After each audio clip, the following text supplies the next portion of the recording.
if you're watching this video, you probably want to be a professional football player. And you basically have two options of becoming a pro. You either have to be excellent at one thing, or you have to be very good at everything. When we are young, we make a lot of mistakes, especially if you're playing football and you want to take it to the next level and become pro. So in this video, I'm gonna focus on those mistakes that I've made personally so you don't make them and you have better chance on making it a pro. I will get to the mistakes I've made, but first I want to talk a little bit about myself. I grew up in an environment where my dad was a football player. He played many years of professional football. He coached the Turkish women's national team for 8 years. He coached many other professional teams and many youth levels he coached. And my grandpa was a national team captain. So I grew up in that environment where I was born to play football. I loved playing football, I loved watching football, and my entire youth, that's what it was about. Wake up in the morning, play football. Just before going to bed, watch football. Play video games, play FIFA. Anything football related I've done since I was very young. There are big mistakes I've made, and there are things that I should or shouldn't have done that would potentially help me and make me a better player. Your options will really depend on where you are from. Some countries you will have no options, where some countries you'll have more options. In North America, it's great. There's open fields everywhere you can go out and play. But if you are from countries where there's not many options, now you're gonna have to find different options to play, where you can train at home, you can go out on an open field somewhere, doesn't have to be a football pitch, train by yourself or train with a friend. So first thing you wanna do when you're young, start playing for a club immediately. And when you start playing for a club, now you're actually learning the little tiny things that you can improve at a very young age, where you should be improving at a very young age. Like positional knowledge, I always say it's more important to learn about position than actually improving any other attribute, because you will need to know this stuff at some point anyways, and when you get the fundamental, now you can actually improve your first touch, your passing, your dribbling and all that stuff. That was the first mistake I personally made. I started a bit late. I was supposed to start at a club at 7 years old, but I actually didn't start to play at a club until I was 9 years old, because your parents sometimes will not want you to play professional football. They want you to focus on schooling, which is very important. You have to do both. You can't only do one. If football is your only option, and if you don't have the education in the background, not football education, if you get hurt, now you're in trouble, which is exactly what happened to me. I did not pay attention going to school. I did not pay attention anything else other than football. I only had one dream in my head, which was to play professional football. Yes, it happened eventually. Wasn't at the level that I would have wanted to, but at the same time, going professional shouldn't be your dream. Your dream should be playing, because you can go professional. You can sign the contract, but that's not what you really want, because you actually want to get the time, get the playing minutes and improve yourself.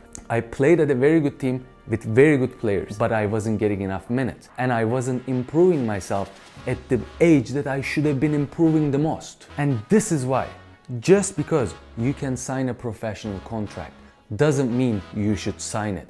You need to be damn sure if you're gonna get minutes at the team that you're signing contract with. You can be semi-professional, you can be professional, you can be amateur, doesn't matter, but you need to be playing games and do not make the same mistake that I made. Then what happened? Because I wasn't paying attention at school, anything other than football, now I don't have the educational background. I don't have anything else other than football. I signed my contract, and at the age of 17 to 18 years old, I tore my ACL, MCL and meniscus. Now what? I was away from football for about a year and a half. My contract was not there anymore, and now I had to find other options, because it was such a critical injury where anybody, any football players can actually have. Knock on the wood, but you can. That's why you need to have something in the background running, and you need to have something in the background that's preparing you for the worst case. And then I started playing again after I recovered. Yes, maybe not professional anymore. When I was about 24, 25 years old, I stopped playing again because work and life just got in the way. I took about 3-4 years of break from playing, which really brought me back even further. But then when I turned 27, 28 and I decided to play again, you know what I did?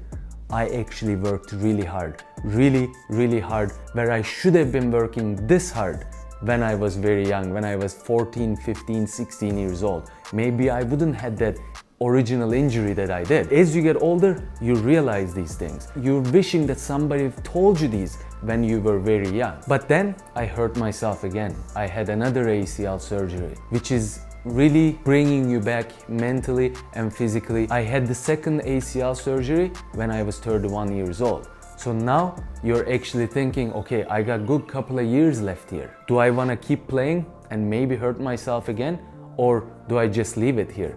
No, I worked even harder. I worked really hard to come back from my second ACL surgery and actually recovered really well. Then I was thinking about it a lot.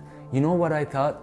I still want to do what I want to do, which is now I'm sharing my experience with you. I'm trying to teach you all the fundamentals of playing football, how you can become a pro footballer or how you can improve yourself when you're playing 11 versus 11 games. Not 7-a-side, I'm strictly focusing on how you can improve yourself to be a better player professionally. And if you don't know your position, if you don't watch enough games, if you don't watch enough football, you're never gonna improve these.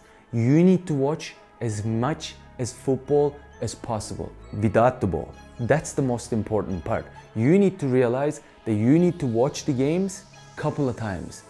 Watch the players that plays your position. Watch the players with the ball and without the ball. Maybe watch a game where you're watching the player that plays your position with the ball. Then watch that game again and watch what they do when they don't have the ball. That's how you're gonna improve your positional knowledge, and that's how you're gonna give yourself the opportunity to become a pro footballer. And another important point that you need to pay attention to when you are watching players, don't only watch Manchester City playing, don't only watch Real Madrid playing, watch the teams that plays against Real Madrid, plays against Manchester City, and find those weaker teams and find the players that plays your position in those weaker teams. That's really gonna teach you how to play your position when you're playing at a bad team or when you're playing against a very dominant team. If you enjoyed this video, please drop a like and subscribe to my channel with the notifications on. You can also find my playlist right over here.